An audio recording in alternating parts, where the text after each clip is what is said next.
The year was 2287, and humanity had been part of the Galactic Accord for 31 years.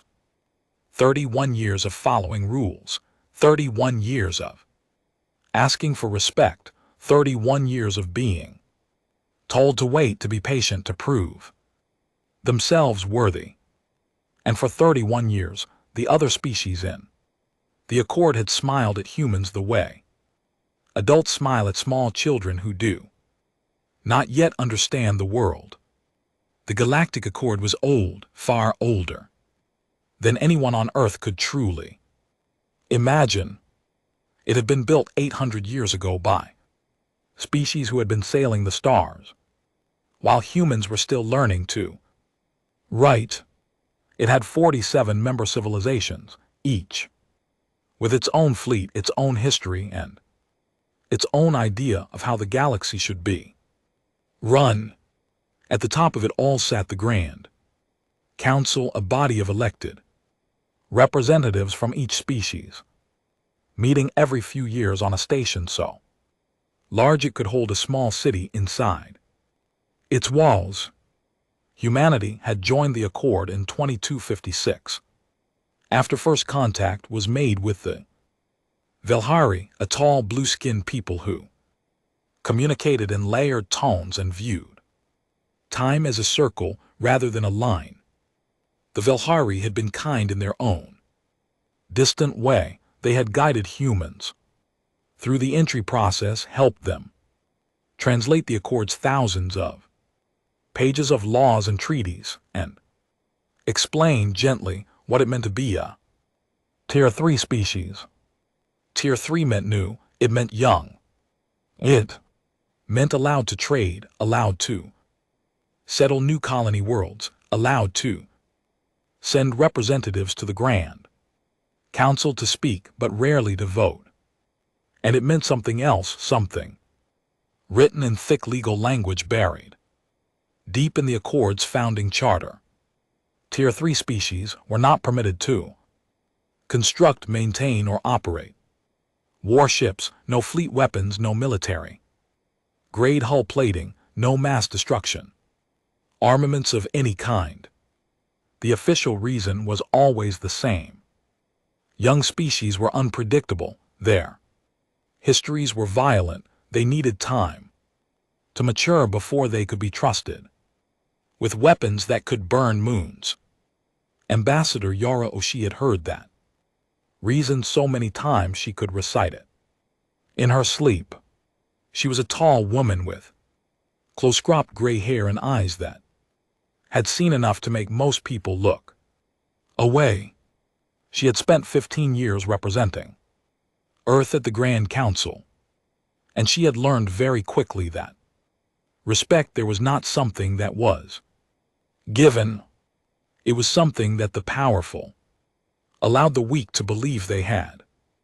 On the 14th day of the Third Assembly of 2287, she stood at the center podium of the Grand Council chamber and made the case again for humanity's right to self-defense.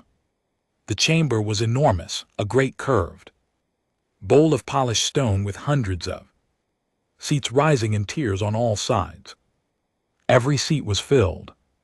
Representatives from 46 species watched her as she spoke.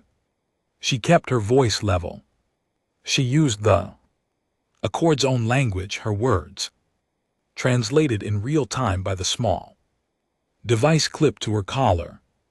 She spoke about the raids on the Verith frontier. She spoke about the 3 human colonies that had been attacked in the past 18 months. She spoke about the people who had died. Human colonies on the Verith frontier had been growing for a decade. Verith was a cluster of systems on the outer edge of explored space, rich in minerals and with 2 planets well suited for farming. Humans had worked hard to build there. They had brought families, built schools, raised buildings from the red soil, and planted seeds in ground no human hand had ever touched before. Then the Kreth came. The Kreth Dominion was a powerful, aggressive civilization and an accord, member in good standing. They had claimed for generations that the Varith systems were part of their historical territory. The Grand Council had never formally agreed with that claim, but it had never formally disagreed either. It was the kind of legal gray area that powerful species created on purpose, because gray areas were useful things to have when you wanted room to act without consequences. The first raid came on a colony called New Harrow. It was a small settlement, maybe 3,000 people. The Kreth ships appeared out of FTL without warning, fired on the colony's infrastructure, destroyed 2 of the landing pads and the main water processing plant, and were gone before any kind of distress signal could reach a relay station. 41 people died. The Accord issued a statement expressing concern and calling for restraint. The second raid, 6 months later, hit the farming colony of Celis Ridge. 212 people died. The Accord called for a committee to investigate. The third raid destroyed the colony of Brightwell entirely. No survivors. The Accord said it would schedule a hearing. Standing in the Grand Council chamber, Ambassador Os laid all of this out in plain language. She did not shout. She did not beg. She simply described what had happened and asked the assembled representatives of 46 civilizations what they planned to do about it. The response from the Kreth delegate came first. He was a large creature, broad-shouldered with a layered exoskeleton the color of old rust. He stood at his own podium across the chamber and spoke in the Kareth language, which the translators rendered in cool, flat tones. He said that the incidents on the Varat frontier were an internal matter. He said that human settlers had established themselves in disputed territory without proper authorization. He said that the Kareth Dominion regretted any loss of life, but could not be held responsible for the consequences of human trespass. Then the representative from the Saul Hari Collective spoke. Then the delegate from the Muir Federation. One after another, they offered the same careful, bloodless language. Regrettable, complex, under review. Premature to assign blame. Not one of them suggested that the Kareth should stop. The vote on a formal censure failed 39-8. Ambassador Os walked out of the Grand Council chamber into the long corridor beyond, and she stood there for a long time alone, looking at the floor. On Earth, the footage of the council session ran on every news service for 3 days. The reactions were not calm. People filled streets in a dozen cities. Families of the dead from Brightwell and Sellers Ridge and New Harrow stood in front of cameras and said the same thing in 100 different ways: that the Accord did not protect them, that the prohibition on warships was not a rule designed for their safety, that it was a cage in a secure conference room inside the UN Space Command headquarters in Geneva. 12 people sat around a long table and listened to a recording of the Grand Council session in silence. When it ended, the chair of the meeting, a retired admiral named Gus Tanaka, sat his hands flat on the table and looked around the room. He did not make a speech. He did not talk about justice or revenge or history. He said 4 words. We start tonight, quietly. That was how Project Unshackled began. No formal vote in the General Assembly. No press conference, no announcement to allies.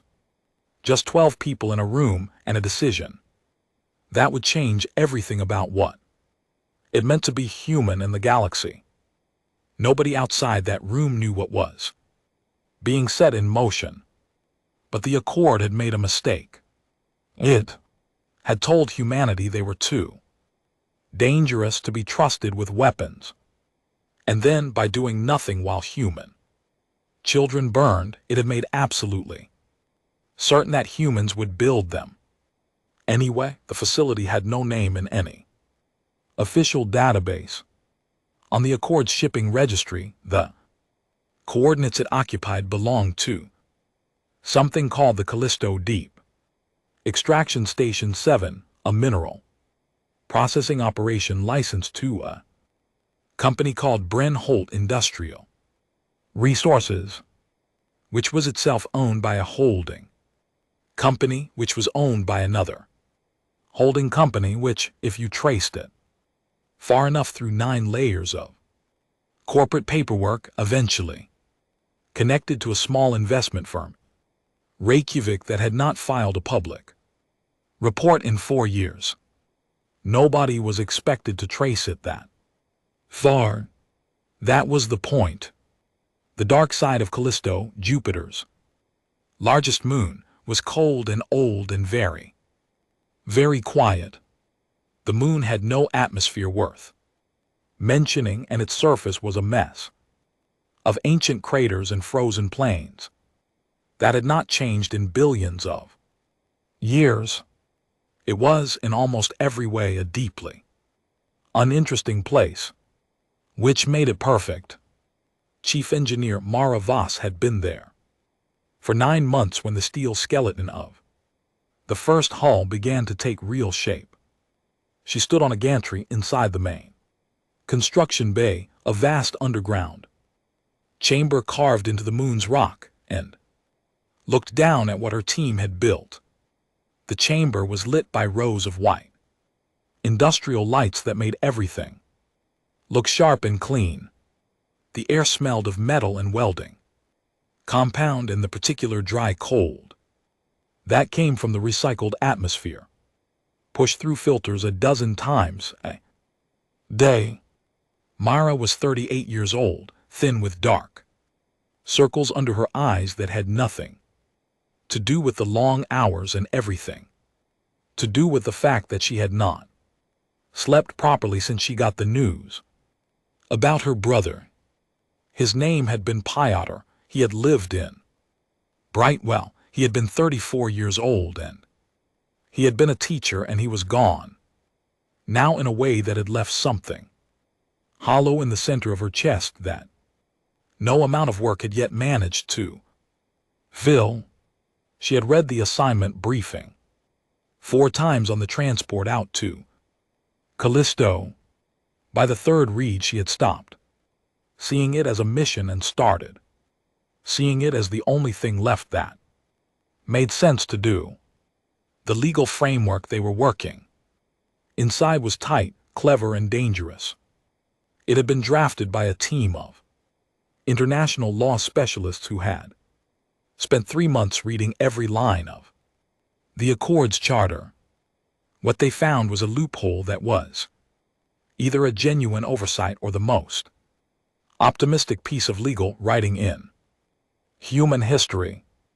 The Accord defined a warship by what it carried at the time of official registration. A ship registered as a civilian freighter was a civilian freighter. It did not matter what its hull was made of. It did not matter how thick its armor plating was. It did not matter that its internal geometry, the exact spacing of its load-bearing frames, and the shape of its power conduit routing happened to be perfect for handling the recoil stress of a weapons array that had not yet been attached. None of that was in the definition. A ship was what it was registered as. The weapons themselves were being built in 5 separate facilities across the outer solar system. Each one was registered as part of a different kind of operation. The weapons bays, which would slot into purpose-built recesses in the hulls, were listed as modular cargo handling. Equipment. The ammunition handling systems were registered as bulk material processing. Units. Every single component had a civilian designation and a stack of paperwork too. Back it up. It was, Mara thought, the most elaborate lie she had ever been part of. It was also the most important. The engineering team numbered 260 people.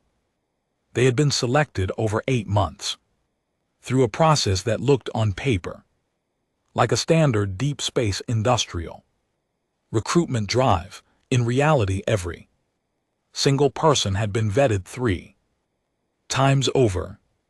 They were the best ship engineers on Earth. They were machinists and material scientists and reactor specialists and structural analysts. A third of them had lost someone in the Verith raids. The AI design system they worked with had been built specifically for this project. Someone in the development team had named it Ares, and the name had stuck. Ares did not look impressive. It lived in a server cluster in a reinforced room 2 levels below the main construction bay, and its interface was a simple screen with a text input. What it did was run simulations, combat simulations, hull stress tests, weapons integration models, damage scenarios. By the time the first hull was 30% complete, Ares had run over 900 million simulations. It had modeled how the ships would perform against every known class of Accord warship, testing against their known weapon systems, their tactical patterns, their standard engagement protocols. It had found 62 structural weaknesses in the original hull design and suggested corrections for all of them. It had identified that the reactor housing in the first draft was 3% too far aft for optimal weapons power distribution.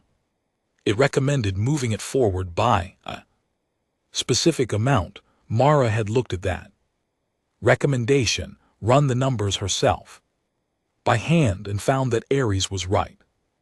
She had moved the reactor housing forward and not slept for 2 days, thinking about all the things she might have missed without the system's help. The ships were not small. The lead vessel, which had already been given the name Prometheus by the people building her, was 410 m long. Her hull plating was a new alloy developed by the materials team, a layered composite that was technically classified as heavy industrial shielding used in asteroid mining operations to protect equipment from rock impacts. It was several times stronger than anything the Accord considered standard civilian grade. It was not technically military armor. It just happened to perform like it. In month 8, an Accord inspector arrived. His name was something that translated roughly to Examiner Vel, and he was a Moor, short and wide, with 4 arms and a habit of touching things with the tip of his lower left finger before looking at them, as if taste came before sight. He arrived with 2 staff members and a scanning unit and a list of registered facility specifications. Mara met him at the surface airlock and spent the next 11 hours showing him around. She showed him the surface processing equipment, real mineral extraction machinery that her team ran every day to maintain the cover. She showed him the certified dormitory levels, the cafeteria, the medical bay. She showed him the upper 2 levels of the underground construction chamber, which had been dressed in the preceding 3 weeks to look exactly like a heavy freight hauler assembly facility, which it technically was. The frames of 3 hulls were visible. She explained the production schedule. She showed him the cargo manifests. She did not show him the lower levels, where the specialized hull work happened. She did not mention Ares. When Examiner Vell's scanning unit produced a reading that showed an anomalous power signature 3 levels below the floor they were standing on, Mara explained, without missing a beat, that it was the secondary reactor for the deep ice boring equipment. She had a folder ready with the maintenance records. Vell looked at the folder, touched it with his lower left finger, and handed it back. He filed a clean report. Callisto Extraction Station 7 was in full compliance with Accord regulations. After he left, Mara went back to the construction bay and stood at the gantry, railing for a long time. Her hands were shaking slightly, which she found irritating. She had not been afraid during the inspection, not exactly.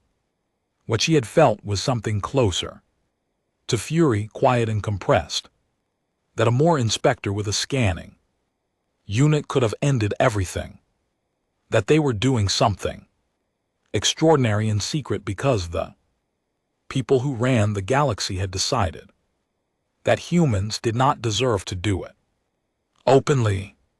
The shaking stopped after a minute.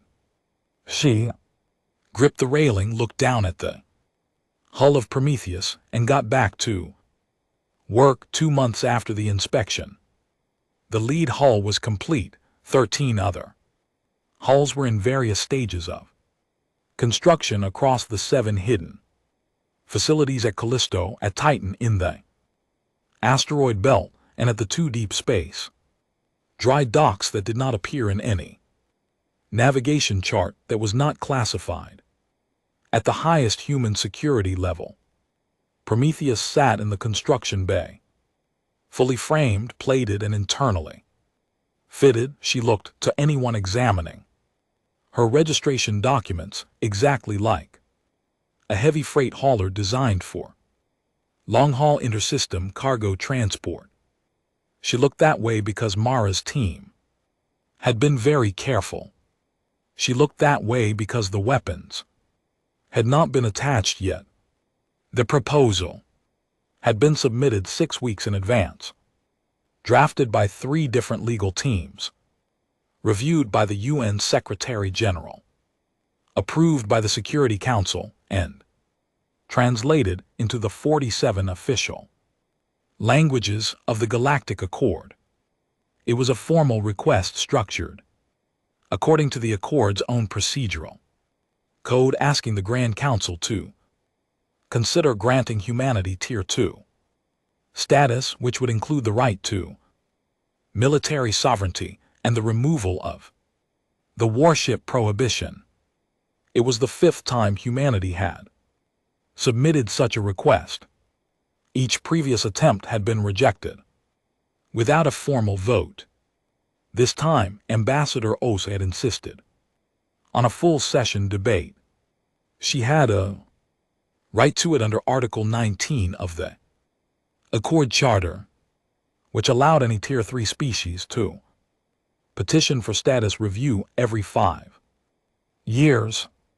It could not be dismissed without at least being heard. The Grand Council chamber was full. Observers from dozens of species crowded the upper galleries. Representatives sat in their appointed seats in the great curved bowl of the chamber, some of them already wearing expressions that made it clear they had made up their minds before a single word was spoken. The air had that particular quality of a room where powerful people have gathered to perform the act of listening while doing something else entirely.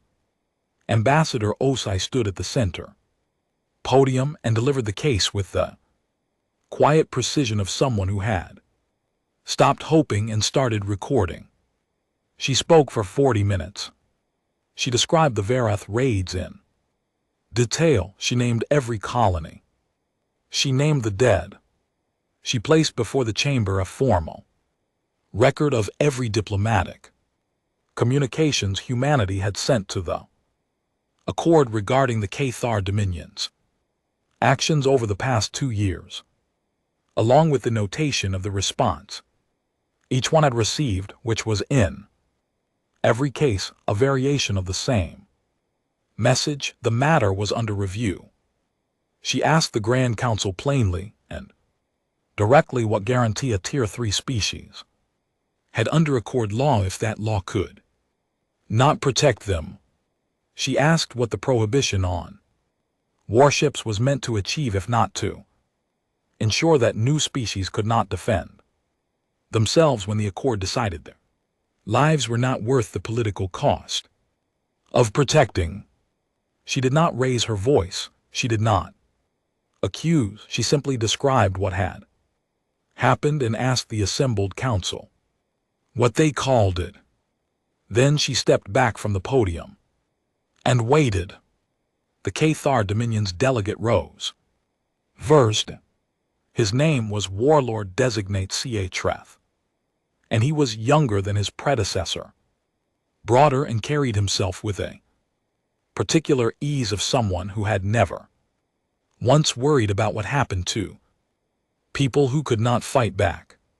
He walked to the opposing podium and looked across the chamber at Ambassador Oshie for a moment before he spoke. What he said in the flat tones of the translator feed was this: that humanity had existed in space for barely 3 decades, that the Vareth systems were a matter of ongoing territorial interpretation, that the Accord had mechanisms for resolving such interpretations, and that those mechanisms were functioning exactly as intended, that a species with humanity's history of internal warfare, a history that any Accord member could review at will in the freely available records of Earth's own civilization, should perhaps spend a little more time demonstrating that it could live peacefully among its own people before asking for the tools to project violence outward. Then he said that the idea of human warships was frankly a source of some amusement. He said the word amusement, and then he returned to his seat. There was a sound in the chamber after that, a low, layered sound from many different throats and resonators and breathing chambers. It took a moment for the human observers in the upper gallery to understand what they were hearing. The representatives of 46 civilizations were laughing. Not all of them, but enough. The sound spread through the curved chamber in waves, some of it polite, some of it less so. The delegate from the Sarathi Imperium leaned toward a neighbor and said something, the two of them exchanging the particular body language of shared mockery. The more representatives in the third tier were making a clicking sound with their lower arms that the human linguists had long ago identified as a sign of derision. Even the Velhari, who had first guided humanity into the Accord and who were generally considered among the more dignified species in the chamber, wore expressions of carefully maintained neutrality that was itself a kind of distance. Ambassador Oshie stood at the podium and did not move. Her expression did not change. She watched the chamber and let it happen, and stored every detail in a memory that had been trained over 15 years to hold exactly this kind of moment. The formal speakers went in order after that. One by one they addressed the motion. The language was mostly careful and indirect, the kind of language built over centuries to deny people things, while making the denial sound like concern for them. Species after species expressed the view that humanity's development as a responsible galactic community member was ongoing, that the timeline for status review should follow established precedent, that the Accord's protective frameworks were sufficient for the needs of all. Tier 3 peoples. When the vote came, the tally was 45 against and 2 in favor. The 2 in favor were Earth's own representative vote and the vote of the Tashari, a small avian species from the Outer Rim who had been Tier 3 themselves for 60 years and whose status review requests had been denied a dozen times. Their delegate had not spoken, they had simply voted and then sat very still, watching the chamber with their bright, unreadable eyes. Ambassador Shi walked out of the Grand Council chamber and sent one message back to Earth. It was 3 words: vote result received. Then she sat in a corridor for exactly 4 minutes doing nothing, and then she stood up and went to file the paperwork that Article 19 required for the formal record of a denied petition. On Callisto, Myra Voss received the vote result on a screen in the construction bay. She read it once. The chamber around her was full of the sound of engineering work, the hiss of pressure tools, and the rhythmic clang of assembly teams completing final checks on Prometheus, which was now fully plated and sitting in her launch cradle with her internal systems running at idle. Myra read the result a second time, not because she had not understood it the first time, because she wanted to be sure that she would always remember exactly what it said and what it meant, and what had been decided, not just about warships but about the people whose lives the vote had been a comment on. Then she opened the command channel to the facility coordinators at all 7 sites. She said, arm them all.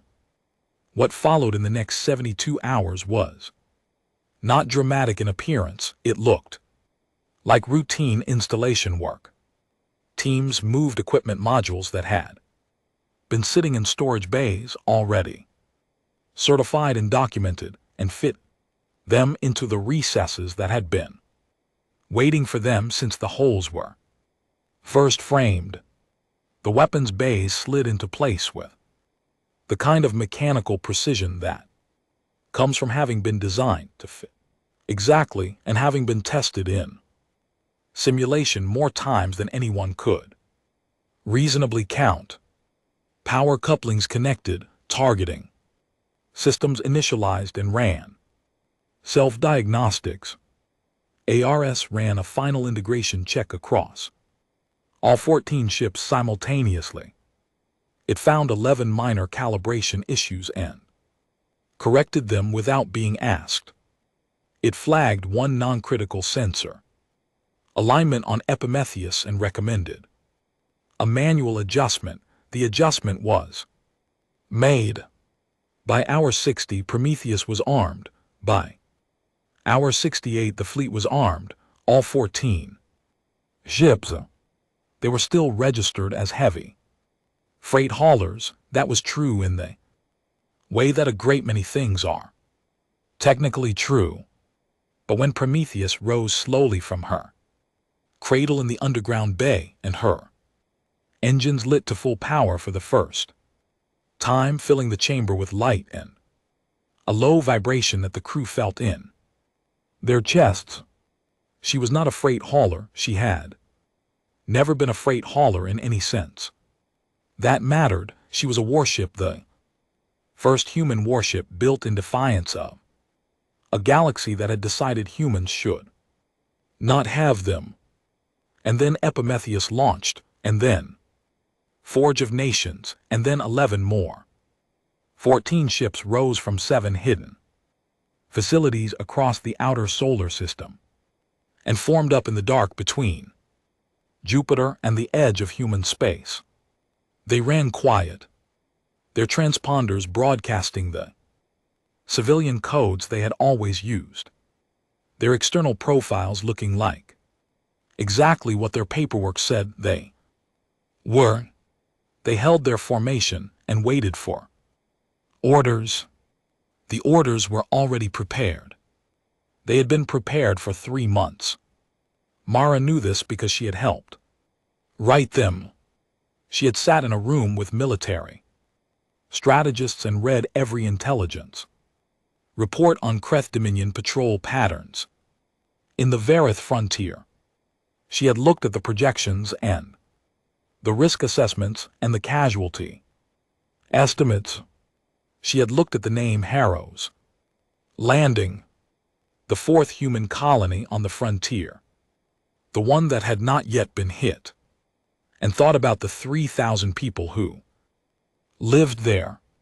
Then she had looked at the name of the next target in the Kreth patrol schedule, which the intelligence teams had worked hard to obtain, and confirmed what she already knew. The 4th raid was coming. Prometheus and her fleet were going to be there first. Harrow's Landing had been built on a wide flat plain between 2 mountain ranges on a world the colony charter had named Varith 7, on which the people who lived there had taken to calling red rock on account of the deep crimson soil that stained everything it touched. The colony was 6 years old and had grown to just under 3,000 residents. There were 2 main streets, a school that doubled as a community hall, a medical center that was always understaffed, a repair depot for the farming equipment, and a bar called the Long Way Round that had been the first permanent building completed and which the settlers considered a point of pride. The children born on Red Rock had a particular habit of picking up smooth stones from the riverbed 2 km east of the main settlement and carrying them in their pockets.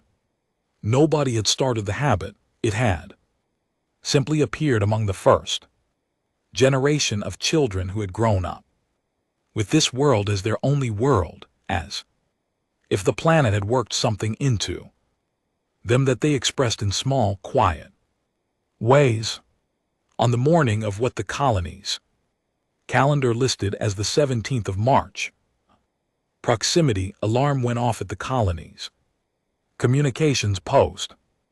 The operator on duty, a young man named Roe Castle, who had moved to Red Rock from New Auckland 4 years earlier, looked at his screens and felt something happen in his stomach that was not exactly fear, but was the body preparing for fear. 22 ships had come out of FTL at the edge of the system. Their transponder codes were Kreth Dominion military. Roe sent the distress signal immediately, and then spent 11 minutes watching the Kreth fleet accelerate inward on his screens, doing the calculation he did not want to do, which told him that at their current velocity they would reach Red Rock's orbit in approximately 4 hours. He sent a second signal, and then a third. He broadcast on every emergency frequency the colony had access to. The colony's administrator came into the communications post. The doctor came. Teachers came. People started moving toward the emergency shelters. Nobody expected those shelters to matter much. They had been built to accord civilian standards, which meant they were designed to protect people from weather and from the kind of accidents that happened during resource extraction work. They were not designed for this. Then Roe's screen showed something else, something coming in from the direction of the inner system, from the space between the colony star and the gas giant that shepherded Red Rock's orbital path. Multiple contacts moving fast. Transponders broadcasting civilian freight codes. He stared at them for a long moment. He sent a hail. He waited. Captain Deanna Asher answered the hail from the bridge of Prometheus while his crew was still running the last Pre-combat checks. He had a calm voice, which was a professional habit, and dark eyes that, in this moment, were watching 6 different screens at once. He was 44 years old, and he had commanded vessels before, though not like this one. And he had been in dangerous situations before, though not like this one either. He told the communications operator at Harrow's Landing that they were inbound, that they had seen the distress signals, and that the colony should get its people into shelter and stay there. Rockesell recorded that conversation and kept the recording for the rest of his life. Prometheus came out of her fast approach burn and decelerated into the engagement space between the incoming Kareth fleet and Red Rock's upper atmosphere, with 4 escorts spreading to flanking positions. The geometry had been calculated by Ares and confirmed by the tactical team. They were taking the inside position between the Kareth and the planet. If the Kareth wanted to reach Harrow's Landing, they had to come through the human ships first. The Kareth fleet commander opened a channel. The translation came through in the flat Accord standard voice that both sides were using. The Kareth commander demanded to know the identification and purpose of the vessels blocking his approach vector. He noted that the transponder codes indicated civilian freight carriers and stated that their presence in a declared territorial operation was irregular and grounds for immediate removal by force. Dion looked at his comms officer, who gave him the open channel indication. He said, "We updated our registration." Then the Kreth commander began what sounded like the opening of a formal warning transmission, the kind that preceded an enforcement action against civilian vessels. Dion had been told by the strategic planners who had spent 3 months preparing for this moment that it was important not to fire first. Not for legal reasons. The legal situation was already so complicated that a few more seconds would not change anything. The reason was simpler. He wanted the Kreth commander to understand very clearly that what was about to happen was the Kreth commander's own choice. The first Kreth weapon fired at Prometheus hit her on the port bow quarter.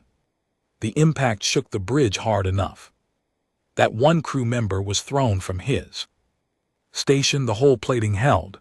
The damage assessment came in 2 seconds later, showing superficial scoring and no penetration. Dion gave the order. What followed was not the kind of battle that the Accord's military theorists wrote about. Those battles followed established doctrine, the product of centuries of codified engagement rules between species who all understood the same tactical language and who at some level expected each other to behave in familiar ways.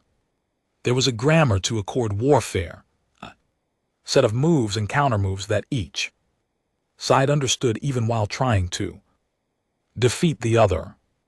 The human ships did not follow that grammar.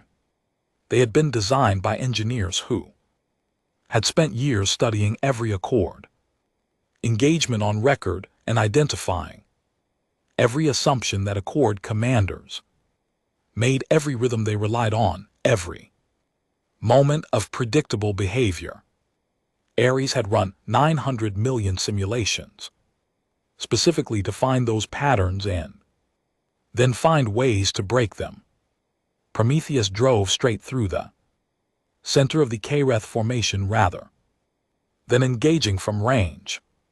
This was not the correct thing to do by any Accord tactical doctrine, because it brought her into close range of multiple enemy vessels simultaneously, which should have been catastrophic. It was not Catastrophic because the Ares tactical system was managing her shield cycling and point defense faster than any crew could manually coordinate, and because her hull could absorb hits that would have broken apart a standard Accord warship.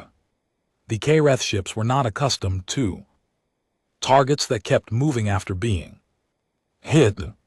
They were not accustomed to opponents who ignored the standard engagement distances. They were not accustomed to weapons fire that came from directions their tactical systems had not flagged as probable attack vectors because Ares was continuously updating approach angles in ways that their automated defenses were 2 to 3 seconds behind in compensating for. 2 of Prometheus' escort ships took heavy damage in the first 20 minutes. One of them, the Endurance, lost her primary engine array and had to run on secondary propulsion. Her crew kept fighting. Her weapon systems kept firing. The Kareth fleet tried to regroup twice. Ares identified both attempts and fed course adjustments to the human ships before the Kareth maneuvers were complete. The second regrouping attempt ended when the Kareth flagship took 3 successive hits to her command section, and her formation coordination stopped. After that, the Kareth ships began breaking away. Not all at once, one then another then. A cluster of 4 moving in the same direction, pushing out of the engagement zone and accelerating toward the FTL threshold. The human ships let them go.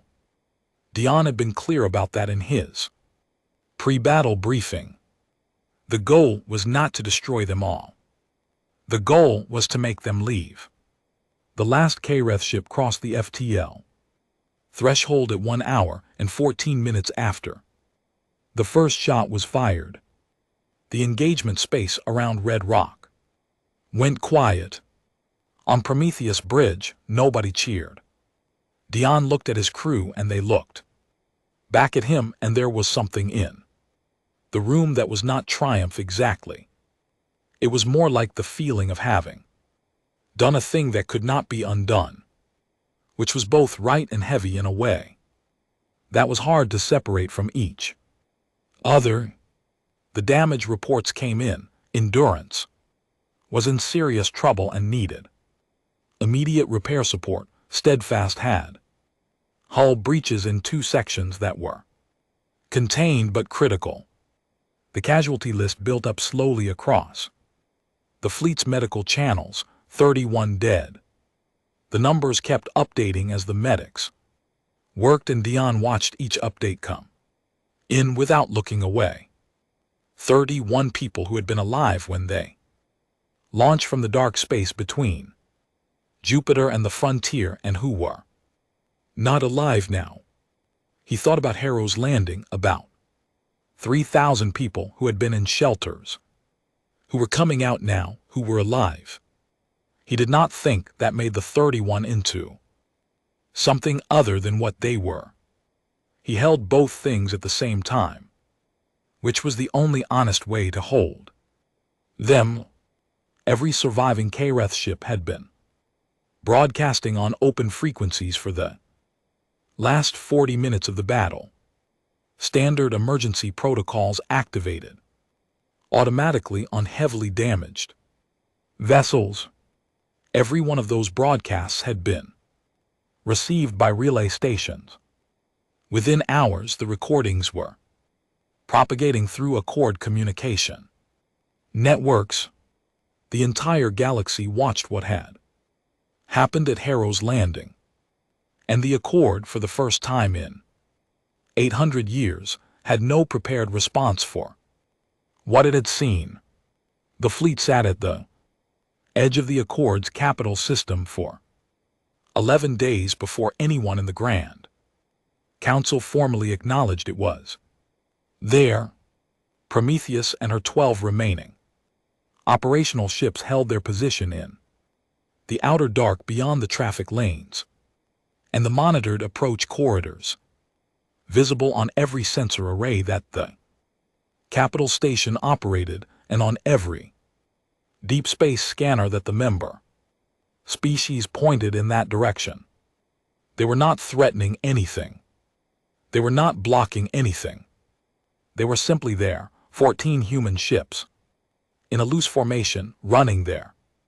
Navigation lights and broadcasting there. Civilian transponder codes in a way that everyone in the system understood was a kind of joke that wasn't entirely a joke.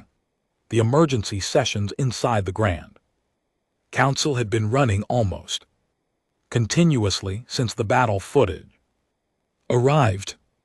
The recordings from the KREF ships had been played and replayed, analyzed by military specialists from a dozen species and discussed in tones ranging from careful alarm to something closer to panic. The Accord had no protocol for this exact situation. It had protocols for species that violated the warship prohibition, but those protocols assumed they violating species had built perhaps one or two vessels in secret, not a fleet, and had not then used that fleet to defend a civilian population in a battle that every communications network in explored space had now broadcast to every species that owned a screen. The KREF Dominion's position was complicated by the fact that their ships had fired first and that this was clearly documented. Their delegation had spent 3 days trying to frame the engagement as a response to human military provocation. Before the recordings made that argument too difficult to maintain with any credibility, Ambassador Ose arrived at the capital station on the 12th day. She came alone on a shuttle through the standard civilian docking procedures, and she walked through the station's corridors with the same careful upright bearing she had always used, nodding to the station staff who recognized her, ignoring the representatives of several species who looked away when she passed. She was shown to the same chamber she had addressed 5 times before. The Grand Council session that day was not open to observers. The gallery was closed. The chamber held only the representatives and their immediate staff. Osine noted this as she took her position at the center podium. She thought about the last time she had stood here and the sound the chamber had made, and she filed that memory in the same place she filed all the ones that mattered most. She spoke for 25 minutes. She did not talk about the battle. Everyone in the room had seen the recordings far more times than necessary. She did not talk about the fleet waiting at the edge of the system because mentioning it as a pressure tactic would undermine the point she was actually making. She talked about law. She said that humanity was formally notifying the Grand Council of its withdrawal from the warship prohibition clause of the Tier 3 membership agreement, effective immediately. She was careful to use the word notifying and not requesting. She said that under the review provisions of Article 30, one of the founding charter, a member species could withdraw from specific clauses of its membership agreement under circumstances of demonstrated failure of accord protective obligations, and that she was prepared to submit the full legal argument and evidentiary record if the council wished to review it, though she suspected that most of the representatives in the room had already had their own legal teams look at Article 31 in some detail over the past 11 days. She said that humans had not built their ships to conquer. They had built them because they had learned at the cost of 3 burned colonies and the lives of their people that no one else would protect them. They had followed the Accord's rules. They had used every process the Accord offered. They had asked for justice and been given procedures. They had asked for protection and been given committees. They had asked for the right to defend themselves and been told they were too dangerous to be trusted, while the species that killed their children sat in that same chamber and voted and were trusted completely. She said that humans understood the Accord was old and that its structures had been built with care over centuries, and that she was not standing here to tear those structures down. She was standing here because her people had needed something and had not been given it, and had therefore built it themselves. And we're not going to apologize for that.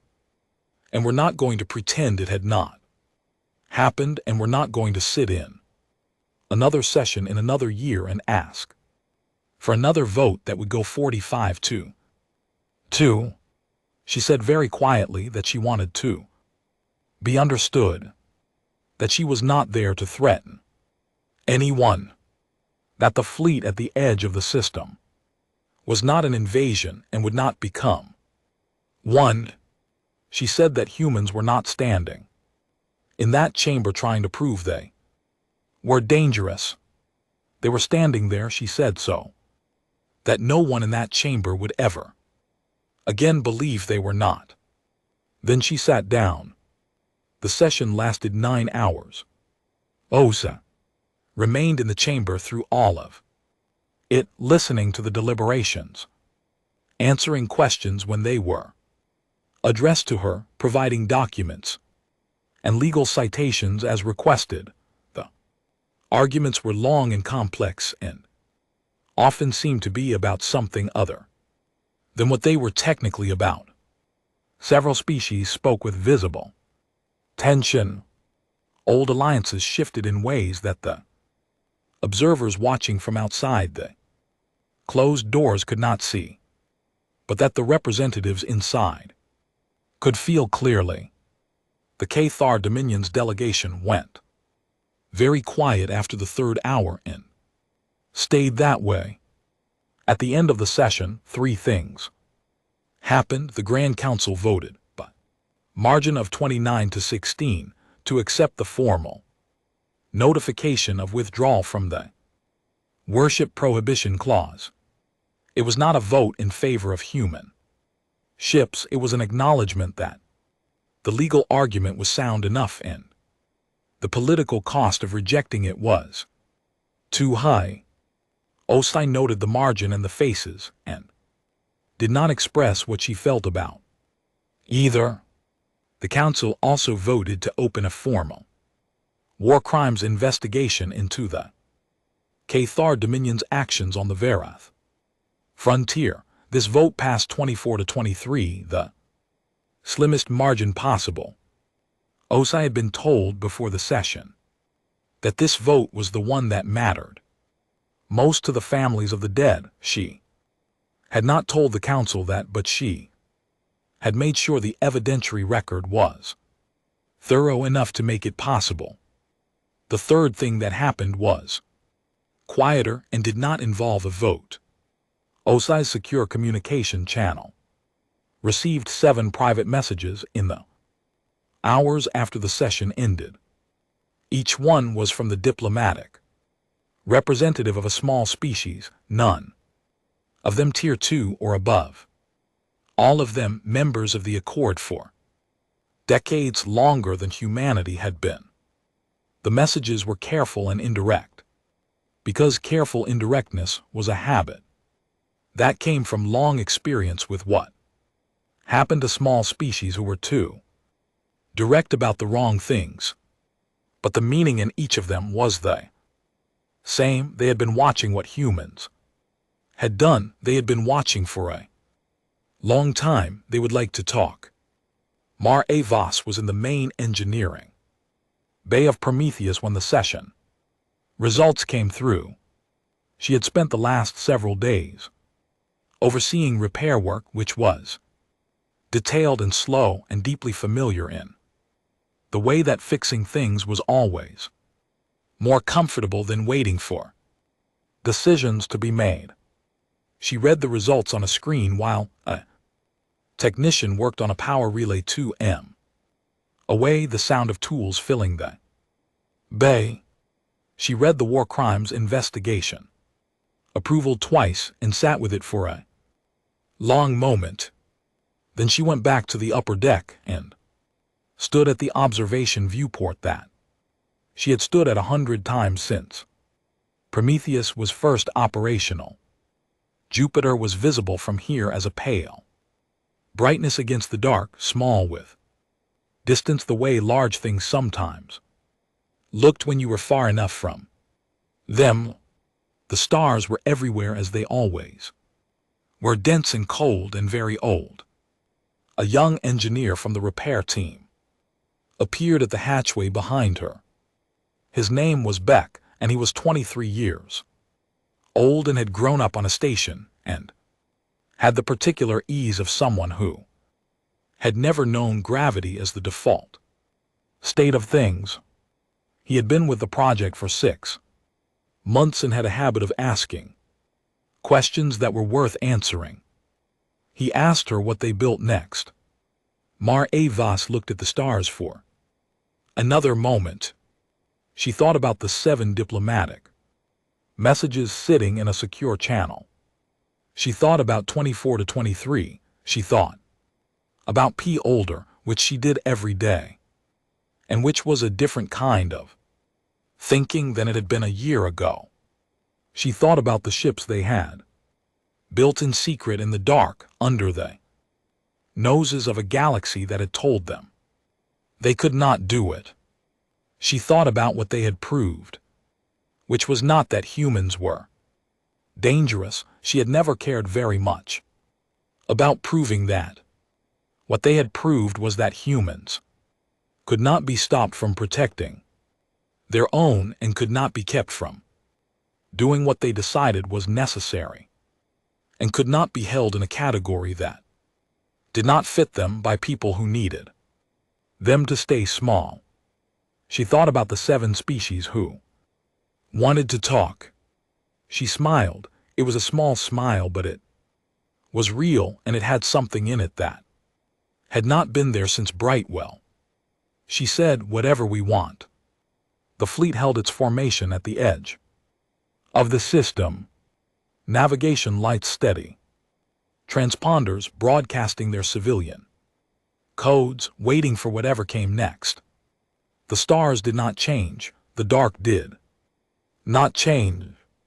But something in the space between the human ships and the rest of the galaxy had shifted.